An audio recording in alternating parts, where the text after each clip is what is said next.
Hey everybody, it's Josh and welcome to the Landlord Harassment Channel.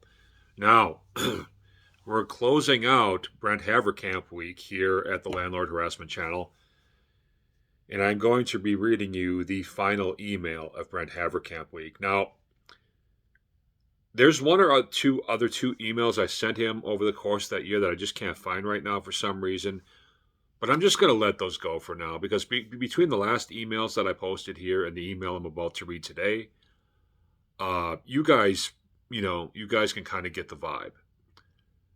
But I got to bring Brent Haverkamp week to a close because he's not the only character in this movie, if you want to call it that. And I got to put a whole case together here. So there's that. Now, some of you have asked me about Todd Westenberg. There will be a Todd Westenberg week at some point. Maybe by the end of July, early August, somewhere in there. Where I will post my back and forth with Todd Westenberg and post his responses and explain them and stuff like that.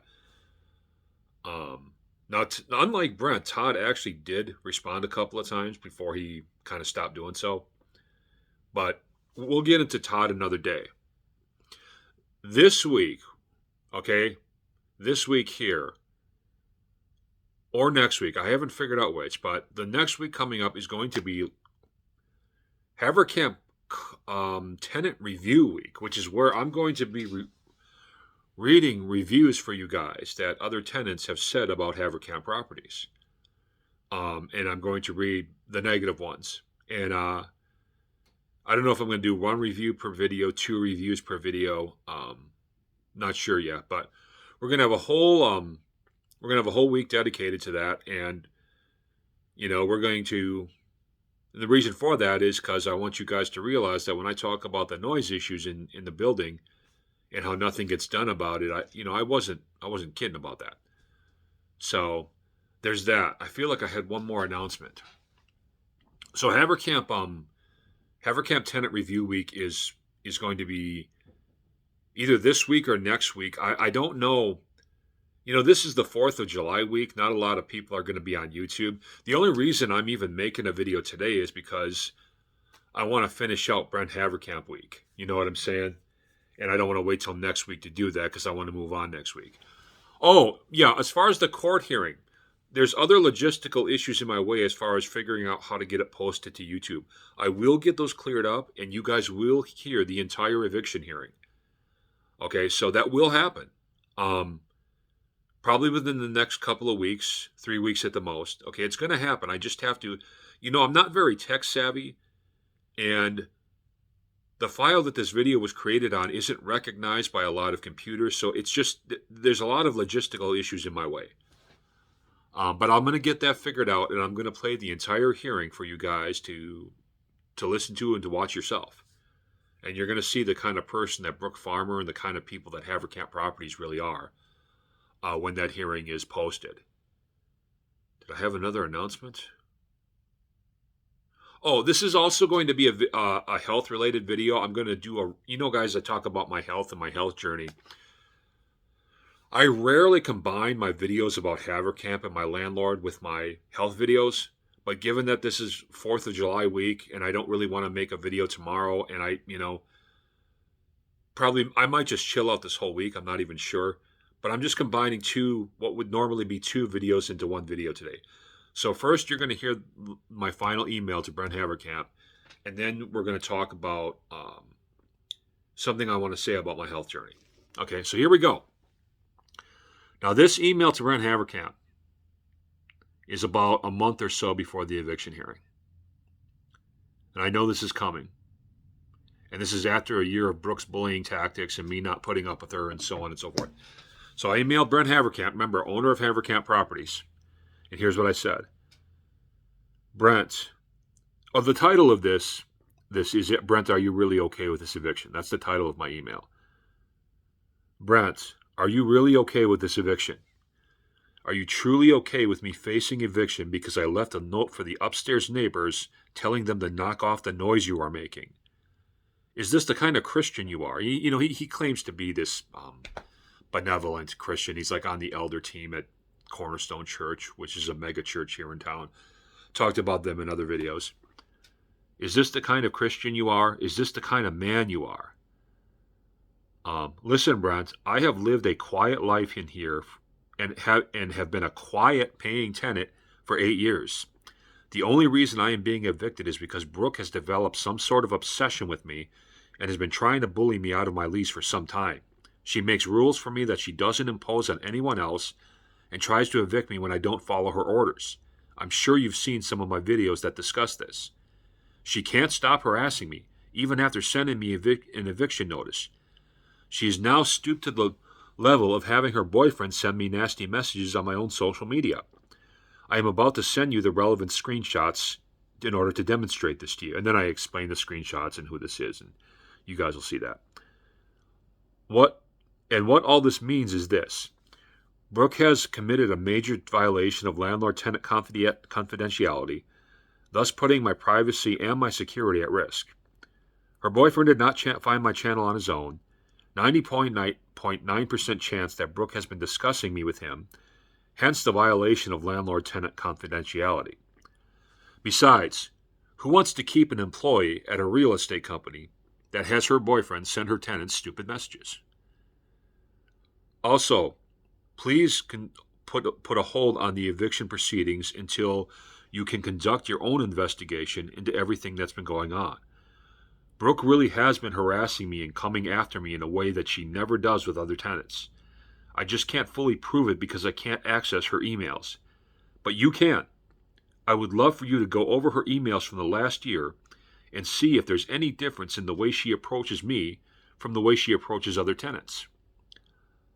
All I have ever done and all I have ever wanted to do is live quietly in my apartment and have some peace and quiet around me while doing so. That's quite literally it.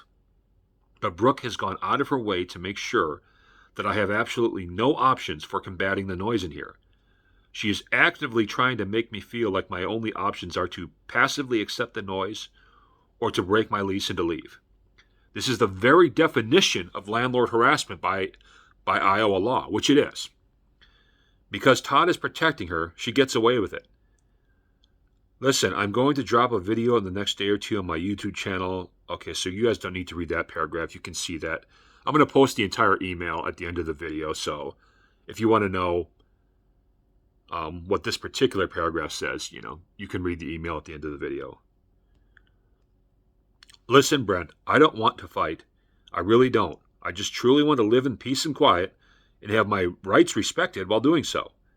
But Brooke is bringing this fight to me. And if I have to fight, I assure you that I will be fighting Haverkamp Properties for the rest of my life. This person, Brooke Farmer, has spent over a year practically stalking me. So I'm going to ask you again, are you really okay with this eviction? Don't listen to Todd. Do your own investigation. I would very much appreciate it. Josh. Okay, so now, of course, I'm going to scroll down and read Brent Haverkamp's response. Shock of all shocks, there wasn't one. I'm shocked. Are you shocked? I'm shocked. Brent Haverkamp really cares about his tenants. But, guys, that's the final email. That's the final email. Like I said, I'm missing one or two emails. I'll find them eventually, but I'm not going to make them part of Brent Haverkamp Week. Again, if I do bring them up, Brent Haverkamp Week is now over in the sense of reading emails. And I would rather, leave it there. But as you guys can see, I reached out to Brent Haverkamp numerous times to address Brooke's harassment, to address the fact that Brooke was targeting me as a tenant, even though I wasn't really doing nothing wrong. And that she was going after me, despite the fact that she never goes after other tenants for the same exact stuff. And so just from Brent alone, we haven't even gotten to the messages that I sent Todd yet. Todd is another higher up at Haverkamp Properties. We haven't even gotten to those. Just from Brent alone, you can see I tried several times to get the higher ups at Haverkamp. This is 5 times with Brent alone. And we haven't even gotten to Todd yet. This is my thanks for quietly paying my rent and being a quiet, unassuming tenant for 8 years, guys.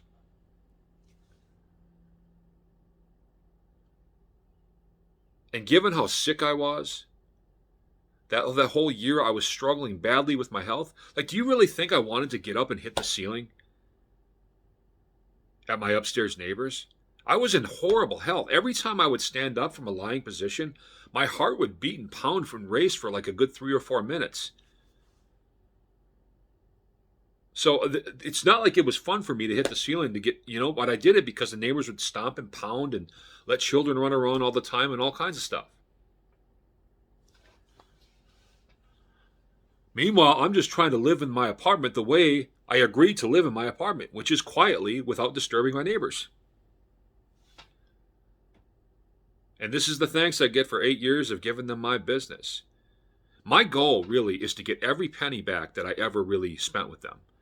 I calculated it up over 8 years. It's something like $50,000 or $60,000. So that's my end goal, just to put it out there. You guys aren't going to respect my rights, and you're actually going to go after me for sticking up for my rights while I've lived quietly. Then I don't need to be paying rent to you. You can pay me back every penny that I've ever spent there. Every penny. And you can get rid of Brooke, because you're going to get rid of Brooke one way or the other. I'm going to make sure of it. And Vinny. Vinny's got to go too. And I mean, I want to get rid of Todd, but him and Todd, Brent and Todd are such close friends that I don't even think that'll be possible. But I can sure keep pushing until Vinny and Brooke are gone.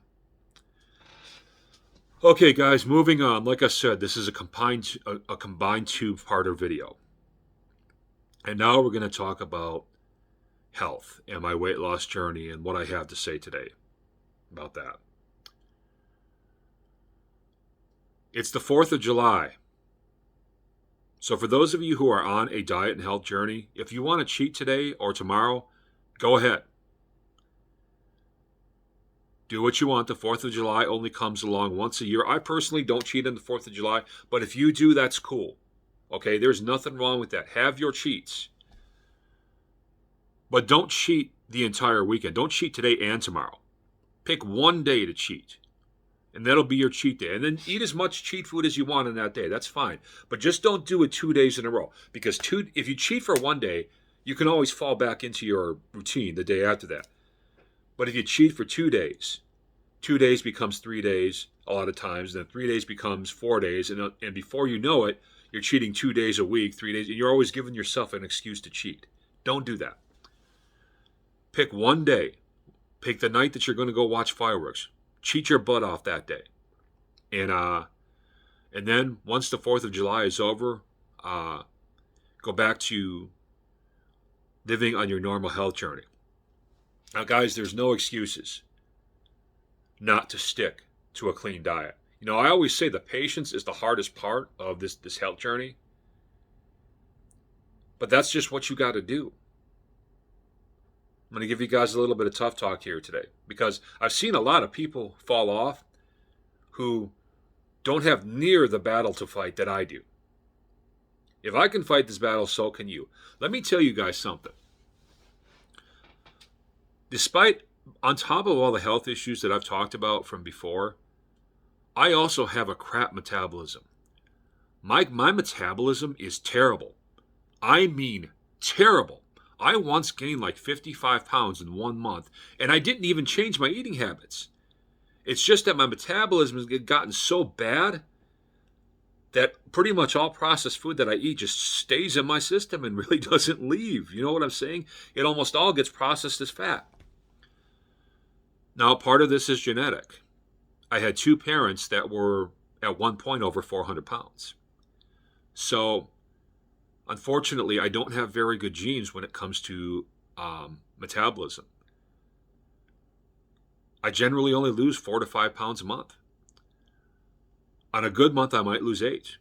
I could fast for an entire month and lose maybe 10 pounds. Most of you would lose 30, 40 pounds if you fasted for an entire month. Me, I'd be really lucky to lose 10 or 11. So I have the worst metabolism ever, even when I'm eating healthy. So if anybody has an excuse to get frustrated and to give up, it's me.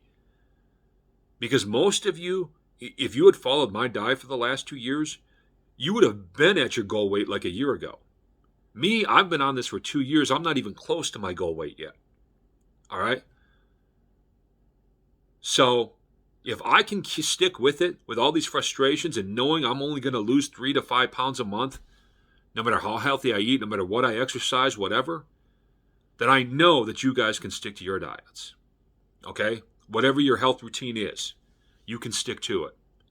All right? You can't have a worse metabolism than me.